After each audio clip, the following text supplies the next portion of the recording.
Hi, I'm Jasmine Burton, and welcome to The Ask, where we turn questions into action. To our listeners and viewers, you guys are in for a treat today because we have an amazing guest, Janice Evans-Page, who is the CEO of Tides, an organization that's at the forefront of advancing social justice and shifting resources to communities that need it most. We are so happy to have you. I'm honored to be here. Truly, truly an honor. And then how dare you have me go right after an amazing gospel singer. So we're going to make the most of this. Are you going to sing for us? Oh, no.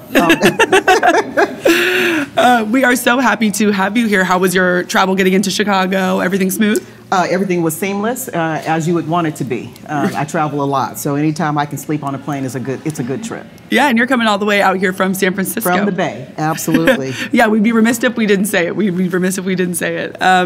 Before we get into the weeds of your work and all the amazing things that you do, I want to get into just what people should know about Tides. I think we have a knowledge of it because we work with you and we're aware. But for those that maybe don't know, who are you? What do you do? What does your organization do? Oh, thank you. And I love that question. I love the question because there are a myriad of things that we do. And so one of the things we've been doing during the past couple of years is how do we really define a space, right, that makes sense for an intermediary such as Tides. We're actually a 48-year-old organization with a very progressive history and still very progressive in our approach to addressing social justice.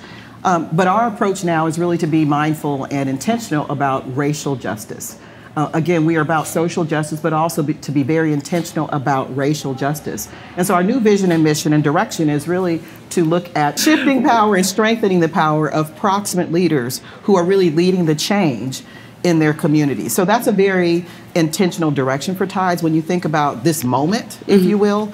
And while we definitely have been involved in many social justice movements over the past 48 years, one of the things for us is to ensure that our approach is dynamic, right? I started as CEO in 2021, and coming out of 2020, we all know what we experienced in 2020, from the pandemic to George Floyd's killing, et cetera. Our board was very mindful of Tides and what role should we play as an intermediary, right? Thinking about our breadth of resources, money coming in and money at scale coming in, and then the grant making we do on the other side.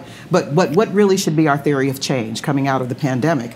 And so we landed, like I said, on this path of shifting and strengthening power, but we have a myriad of ways that we can do that, right? And that's why I say there's lots of definitions of Tides, from Tides Foundation to Tides Center, et cetera, and folks have different experiences and on-ramps. But for us, whether we're talking about grant making, it is about being intentional of shifting power. If we're talking about Tides Foundation and some of the work we do with donors or the work that we lead with various funds, it is about being intentional in terms of where those dollars go. On the other side, there are things that we do with grassroots movement leaders and supporting them with fiscal sponsorship services, et cetera. But the through line now is about intentionally shifting and strengthening power of our proximate leaders, many of whom are Black and brown. You were talking about shifting resources. And so at some point you're talking to, some of the people with the most money in the nation and then people that need it the most. How do you find that balance of, resource distribution, but also maintaining your commitment to equity and all of those things? Well, and I would say, I think I love the ideal of balance. I love the ideal of balance, right? And when we talk about philanthropy, the history of philanthropy hasn't necessarily been balanced. When we think about where those resources come from, right? And that is still something that we face in philanthropy today, right? So I question the quote unquote balance piece. What we're trying to do are a myriad of things. One, having the conversation with our donors, right, who care about social justice, and whether that's thinking about democracy or thinking about climate justice or reproductive justice, being very intentional with donors to talk about, do you know what the other side of this really looks like, right? Do you know how these problems are exacerbated when we're talking about communities of color, right? And so getting them to understand about resource flow, right? If you care about these issues, right, what is your appetite in regards to those resources being directed to proximate leaders, right, who are on the ground leading change in their community? So we speak to balance in that way so that we aren't exacerbating the problems as to where those dollars go on the other side when we're talking about these issues, if you will. On the other side, though, is we are truly about centering doers in our work. truly about, so when we talk about our shifting strategy, one of the things that came out of that when we talk about shifting power is to center doers, those on the ground leading change, right? And so I always caution though, because we have donors who say, well, I'm a doer, and yes, your dollars are doing. So let me speak to that. Your dollars are doing, right? But we also want to look at philanthropy as a different practice, where what would it look like, right? To start everything with the viewpoint, if you will, and the point of view of those from community, right? And that's where I think philanthropy has some work to do, right? Good intentions of trust-based philanthropy, but I think we have more to do in that regards to really put that model on its side. And let's talk about what doers need, right? So that's the balance that we talk about, is the shift power and the strengthening power, and making sure that we approach everything with an eye towards justice, equity, diversity, and inclusion. Yeah. And let me just say, we're on a journey, right? It's a journey, right? It's a journey at Tides, and it's a journey for others who are part of this sector. When you were talking about shifting power, it makes you seem nimble in a sense, because you were talking about how you adopt your strategies based on the current moment and based on what's going on. And so when you talk about kind of shifting power and the strategies that come with that, do you change it based on administration? Do you change it based on kind of current events, what's going on at the time? Like, how do you determine what strategy is the best to do this work? Yeah, I think, well, not I think, I know, right? in regards to the importance of being nimble, right? Yeah. This has been a hard, messy year. And I say this work that we do is hard, messy work. There are things that we didn't predict this year. We entered the year thinking, okay, these are the right initiatives, these are the right strategies, and right now we're looking at refreshing our strategy, right? Only because, again, the nimble piece is really important. But we don't want to throw all the babies out with the bathwater, right? So our approach right now is to look at what we do internally as well as externally, right? Do we have the right approach to change management to respond to the needs of our communities, right? So when we talk about being nimble, there are some things, though, that we do hold as truth, right? So we have an initiative focused on democracy, Healthy Democracy Fund, right? Not likely that things are going to change in the next few years, whereby that still isn't center or core to our work and the needs of our communities, right? We'd like the problems to be fixed, but post-November or even 2025, the issues we're talking about in terms of voter rights, et cetera, aren't going to be fixed, right? So there are some things we do, such as Healthy Democracy Fund, right? Reproductive justice is a newer initiative for us. None of us saw it coming a couple of years ago, right? And we started seeing, like, is this really going to happen? And guess what? It happened. It happened. In terms of abortion rights, it happened, right? So that's where I speak to the nimble, is us knowing that there's a need there. The other thing, though, I caution our team is making sure we don't duplicate, right? It is so important that we collaborate with others in this space. It is so important that we collaborate. So we're very intentional on not recreating. If someone else is doing something really well, right, we should be directing some of our partners and donors to them, right? And likewise, right? And we do, right? There's a host of folks who are part of our ecosystem where we have incredibly strong partnerships. But I think nimble is also about collaboration, right? It takes more time for us to try to recreate what might already exist and be working well in our space. Something that you mentioned a few of the issues that you guys kind of are tackling, but one of the issues that I think I'm extremely familiar with when it comes to your work is voting rights and work to avoid voter suppression. And, you know, we're kind of on the heels, if not however 70-something days up until, you know, people are going out to vote on the coming up of this election. What work are you kind of doing in relating to voting rights and voter suppression and preventing all of that? Yeah, in that regard, I think this has been an exciting year for us, right? Because we've stayed the course. We've had a Healthy Democracy Fund in place for several years. And in terms of that work, we actually signed on to an initiative, if you will, or I guess we could call it a campaign earlier this year called All by April. So we were asked to join it, and that was one of those absolutely yes. It was to get money into the field to address democracy, voter rights, et cetera, earlier in the year rather than waiting until September, which is what often happens, right? What often happens is the money comes in during election years, boom or bust. It comes in, end of the year, and then next year, post-election, money starts to dry up, right?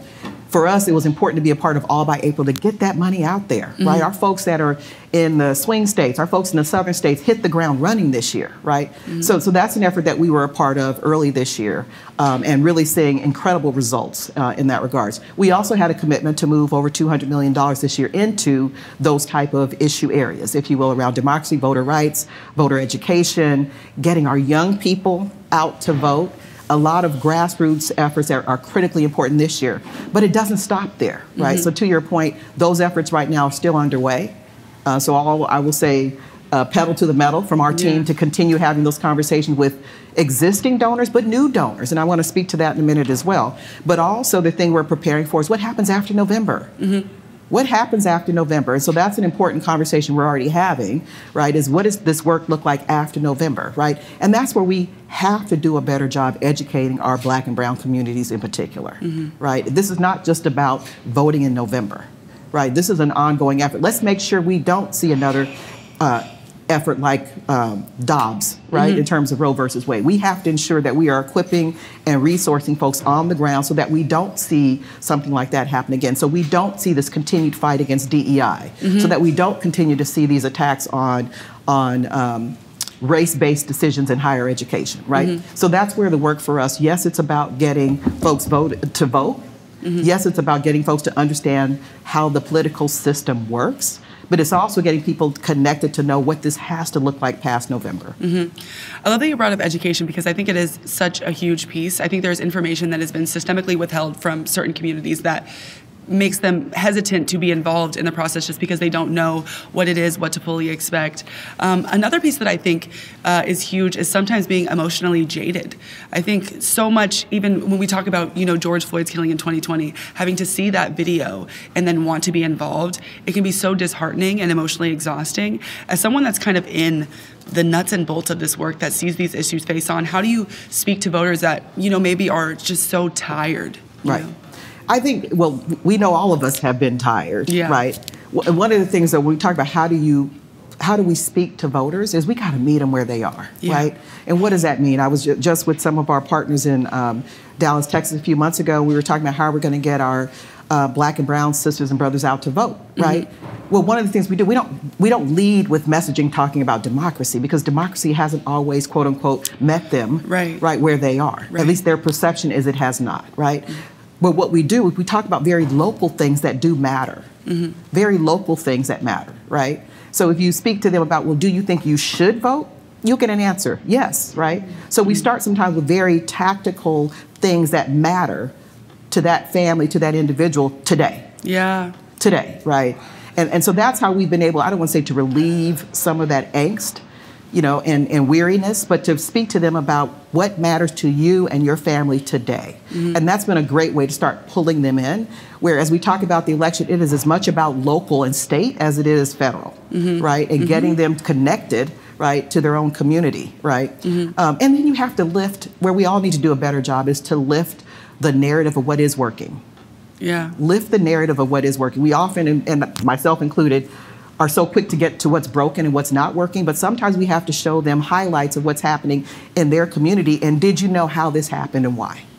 Right? And that's where I do know we have to do a better job for folks to see what is working in their community, and let's talk about those stories.